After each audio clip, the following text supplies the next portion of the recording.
If you are anything like me, you one, probably love to travel, and two, probably are not thrilled the way things are going in this country right now, and you're considering leaving.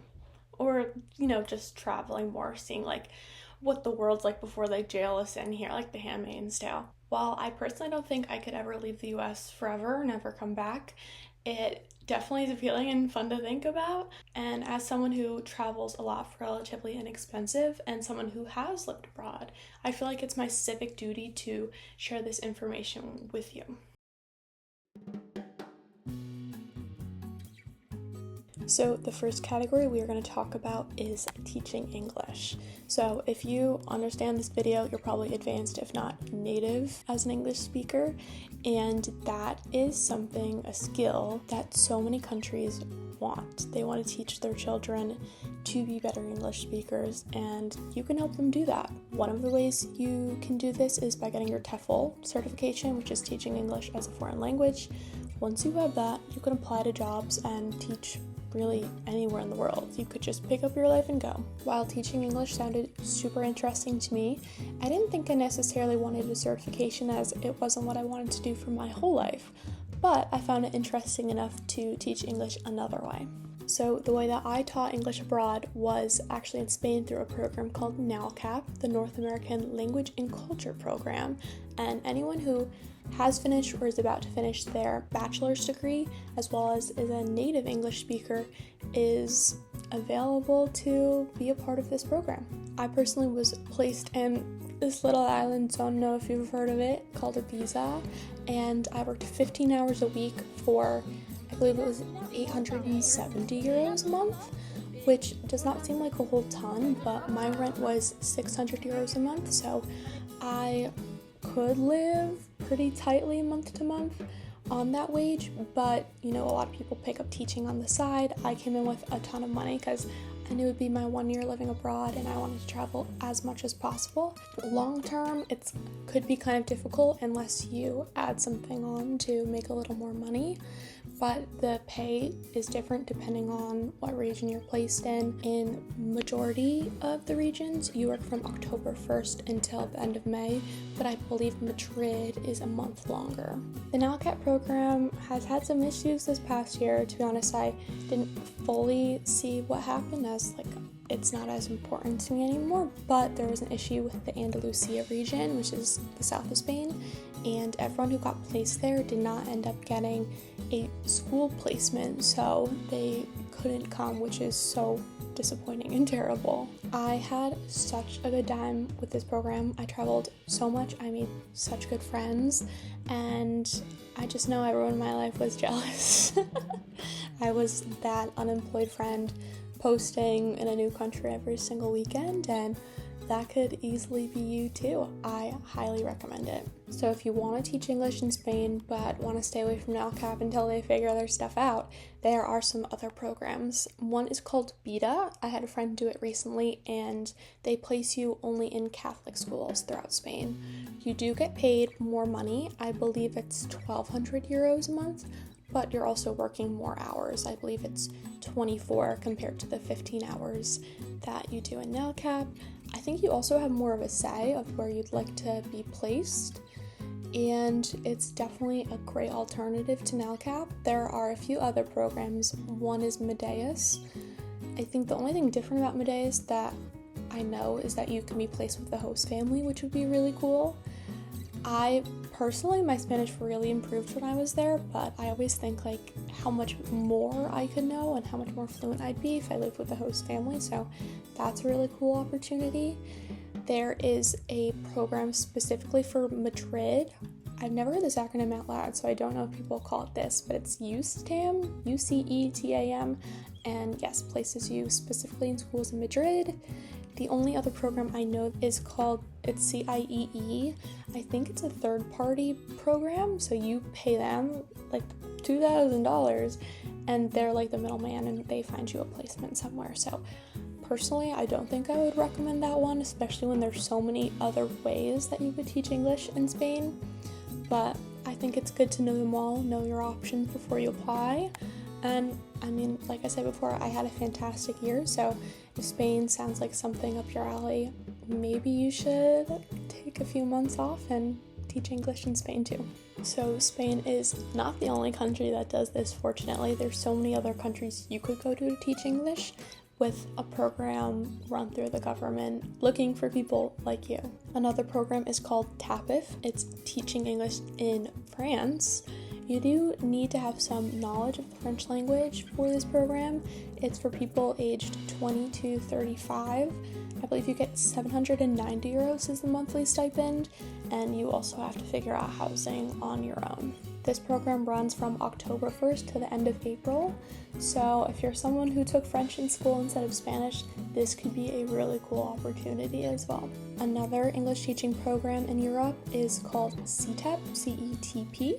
It's Teaching English in Hungary. I haven't heard a ton about this program, but your apartment is completely included, and instead of like the other programs, how you get some money to cover housing, you're paid a full teacher's wage, or like any of the other teachers who are teaching in that school with you. So this is another awesome way that you could teach English abroad if you specifically want to be in Europe. So if you don't want to teach English in Europe, don't worry, because there are a bunch of places in Asia that you could go, and they're possibly better. You get so many more incentives and deals with these programs. I don't have these ones memorized, so I'm going to be reading off. So first is the JET program, which is the Japan Exchange and Teaching Program. You work 35 hours a week and have 20 days of PTO during the school year. Your housing is sometimes paid, I think it depends on the region. Your flights to and from are completely paid for, and you get $2,675 a month. So just imagine that, right? Like, if you are placed somewhere where housing is paid for, you are getting $2.6K a month. Granted, you're working full-time, but yeah, as you would be anywhere else in the world, but you'd be in Japan, so it'd be so easy to travel throughout Asia. It's a really sick program. I think you should think about that one. So next we're going to Korea, because Korea has a few programs. So there is EPIC, the English program in Korea. It is 8 hours a day, Monday through Friday. They have free housing, free health insurance, and free flights back and forth, and you get 1.4K a month. So pretty awesome. That's like obviously not free money, but you're not paying for housing. You could be pocketing all of that money. Think about it. So the next program in Korea is called GEPIK. It's GEPIK, and it's a program in the Gyeonggi, which is the area outside of Seoul. You get airfare, housing, and health insurance, all included. So good. The last program is SMOE in specifically Seoul, which would be really cool. Airfare, housing, and insurance, all included, and you get 21 days of PTO a year. It's more than I got at my old job here in the US. So if you are looking for a complete culture shock to really experience and get involved in a new culture and community, I think going somewhere in Asia, Korea or Japan would be so cool, and you're basically saving up money while you're there. So I've heard a few people stay there for a few years and completely pay off all of their student loans, which is awesome. So if you are looking for a longer form of travel for a school year, which is about like 8-9 months, doing a program through a country to teach English could be an awesome opportunity for you. So these next ones aren't necessarily programs through a country, but they're programs you could go through to move or be abroad for a certain duration. One is Fulbright. Personally, I never read too much into Fulbright because a lot of my friends applied, some of the smartest people I've ever met in this world, and they did not make it. So I was like, well, if these smarties don't get in, like, why would I get in? So if you're someone who wants to teach English abroad or potentially do research abroad, and you're super smart, potentially Fulbright could be for you. Definitely read more up on it.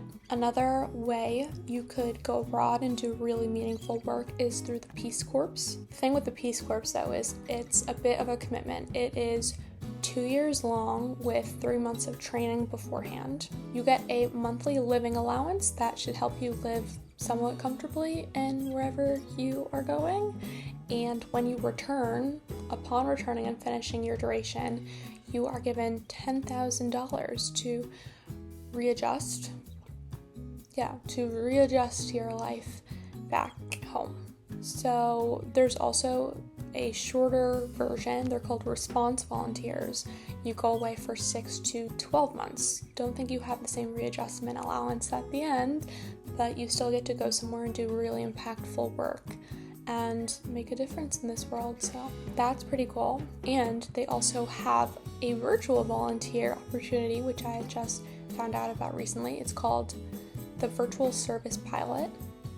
And you can volunteer virtually for 5 to 15 hours a week. You just need to have a computer and access to Zoom or some kind of platform where you can video chat, and you can work with a team abroad and help them through whatever their missions or goals are. Personally, I wish I knew about this earlier. I definitely would have been volunteering all throughout college, and to have that on your resume would be so cool, and to have those connections to maybe go help those people in person one day that you had worked with over years over Zoom, that would be so cool. So in this next category, we're kind of turning away from teaching English and looking more at some shorter term travel. So these two websites you might have heard of. One is Workaway and one is Worldpackers, where you get to go live somewhere for free in exchange for a few hours of work a day. So Workaway has a $44 annual fee in order to access the websites and be a part of their community, and they have 50,000 opportunities in over 180 countries, which is insane. Participants work up to 25 hours a week in exchange for the bed that they get. In Workaway, all participants receive some sort of money so they can make their trip more affordable, which is awesome because it is not the case with Worldpackers. So with Worldpackers, they have a $49 annual fee and have opportunities in 150 countries. But with Worldpackers, you could be volunteering up to 32 hours a week in exchange for your accommodation. But one thing that people really like about Worldpackers is that every single review that is left is always there, like the negative ones, the positive ones. So with Worldpackers, you really get a good sense of the opportunity you are getting yourself into when you apply or eventually are flying out to go. So I'm on the Workaway website right now, and I'm going to read to you some of the sick opportunities that are looking for last minute help that you could potentially sign up and join because they're so cool. This is help me build a small boutique in Bacalar, Mexico. It's right on the water. You get to be at the beach every day and help build a boutique. This is helping with gardening and animals in the Bavarian Alps in Germany. You could experience life in a small seaside town in New Zealand. Sick. Help us establish a food forest in Peru. So cool. Help us join in permaculture and conscious living in Australia. You could really go to any of these places. Workaway and Worldpackers are definitely programs that I want to join and eventually go out and do my first one. I'm not entirely sold on which one that I would want to do. For some reason, I'm leaning towards Workaway right now because I like the website better. I feel like it's easier to navigate, but truly, both be such a cool opportunity. Another way you can volunteer and travel is to volunteer at a hostel. I know lots of hostels are always looking for help, so if you want to sign up to stay somewhere for free, work and check people in, or help set up their breakfast buffet, you could do some really easy and social work and be able to live somewhere abroad for basically free. If you're ready to just move abroad, go somewhere new, and restart your life, you can do that on a ton of different working holiday visas. So as an American, you can get a working holiday visa in Australia, Canada, Ireland, New Zealand, Singapore, or South Korea. And I believe working holiday visas are not the most difficult to get, but you just need to have like a decent amount of money in the bank to show that once you get there, you won't be like broke and homeless, of course. So that could be a really great way to move abroad, because I know a lot of young people do it. You do have to be under the age of 35 for these working holiday visas. So something to keep in mind. If you are looking for shorter term travel and maybe more vacation-esque vibes rather than volunteering or working, you could always join like an EF group trip, which could be so much fun. It's all planned for you. You just get to sign on and show up, and they tell you where to go and what to do. So if you are looking for a way to travel more, but you don't want to do it on your own, a group trip could be an awesome choice for you. Personally, for me, after going on so many solo trips when I was in Spain, solo tripping is like one of my favorite ways to travel, because I get to do exactly what I want to do every single second of the day, which I thoroughly enjoy. And I stay in hostels and make friends as I'm there, so I'm not just alone and don't talk to anyone for like 5 days straight. So I think there are really so many ways you can travel more for relatively inexpensive, for no matter what duration you want to go.